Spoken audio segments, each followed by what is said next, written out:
The Beastie Boys' fourth studio album, Ill Communication, saw the band crystallise their multi-genre style, with the album featuring hardcore, jazz, funk and of course hip-hop. Borrowing from their varied influences, the band were compelled to perform the music they were listening to, regardless of whether they had any business being together on the same record. This uncompromising attitude set them apart from many bands of the day, making them incredibly unique and influential.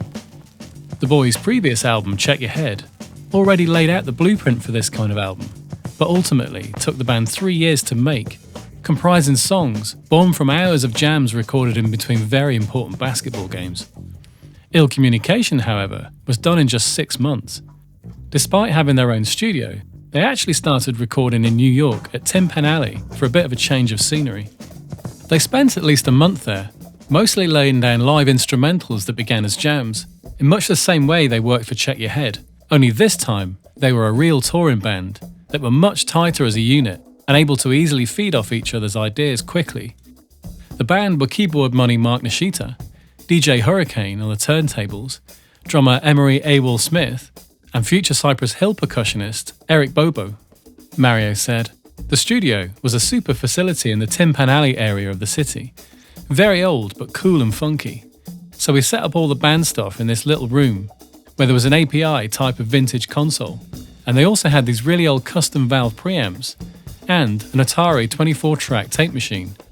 As I looked out the studio from the control room, Mike Diamond's drums were to the left, and then there was Adam Horowitz's guitar rig, Adam Yauch's bass, Money Mark's keyboards, and on the far right, a percussion kit that Eric Bobo played. My standard setup for drums were Sennheiser 421s on the kick and toms, Shure SM57s on top and bottom of the snare, AKG 460s for the overheads, and 451s for the hi-hat. By then, I had myself a couple of tube Neumann U47s, and those were the room mics. Ad Rock always used to play cheap guitars live on stage, including a Hondo, but in the studio it was usually the Paul by Gibson, which was his main groove guitar. Adam Yauch played a Fender jazz bass, and we put their amps inside these little soundproof cases with lids on top that you could just open up and adjust the positions of the mics and settings. Ad Rock had a Fender Deluxe for groove songs and a Marshall for harder songs. I mic'd that with 57s, and Adam Yauch's bass used an acoustic 270 or 370 head with the graphic EQ. This was mic'd up with a Sennheiser 421, and we also had a DI. The Leslie cabinet for Mark's organ was placed in another room or out in the hallway, mic'd with a 57 and a 421. While the percussion was recorded with just a couple of mics again, a 421 and a 57, and that was my general setup for the band tracks. The boys were enamoured with the studio's EMT 140 plate, so much so that they ended up buying it from the studio and then shipping it to their own studio in LA. Perhaps the most famous track on the album was one of the first to be born at Tin Pan Alley, and also one of the last to be completed. Yauch was in the studio, working on his bass sound with the Super Fuzz pedal, and he came up with a riff and kept jamming it for a while. He'd really got deep into stuff and focused hard on it. Eric Bobo heard this riff while sitting in the control room, and he ran out and started playing a rhythm on the timbales. At which point, Mike D entered the control room and said, "What's going on?" "Go in there," I told him, "follow Bobo." So that's what he did, accenting the bass riff with his drums, because it's really the bass riff that drives the song. After that, Mark came in, heard what was going on, and jumped in on the organ. When Ad Rock heard what was going on, he went in and began droning on the guitar and added some rock chords, and it was like, wow, this track just came together, all from Adam's bass line. We kept working on it a bit to form a quick arrangement and then recorded it. Then boom, it was done. When we first played it back, the guys were saying, "It sounds too rock. We don't really want to go down that route." While we were listening, the owner of the studio, a guy named Chris, walked in. When he heard the Sabotage rhythm track, he said, "Now that's what I'm talking about. This is rocking right here. This is it." He was super excited about it, because that was the kind of music he was into, so we ended up naming it Chris Rock. They did try and add some vocals initially, but quickly abandoned the idea, thinking it was too straight out rock for what they were trying to do. And it wasn't until the album was almost complete that they finally finished it. Horowitz remembers how it was done. We were totally indecisive about what, when and how we were going to complete songs. Mario was getting frustrated. He was about ready to blow a fuse with us. He got really annoyed and told us that we need to finish something, anything, a song. he would push awful instrumental tracks we'd made, just to have something moving towards completion. I decided it would be funny to write a song about how Mario was holding us down, how he was trying to mess it all up, sabotaging our great works of art. Recorded at Mario's house onto an ADAT recorder, Adam proceeded to yell at Mario with this false construction, and that energy proved to be perfect for the track. After playing it to Mike and Yaug, they all agreed it should definitely go on the album. The jazz funk vibes were further developed by Yaug, picking up the double bass towards the end of recording Check Your Head. He quickly got into it and practiced at every opportunity, including taking it with him on a snowboarding trip to Alaska.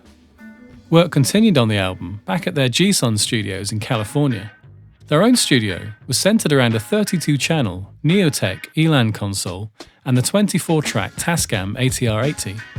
It also had a live room that was previously a ballroom and featured a basketball half-court and a skate ramp.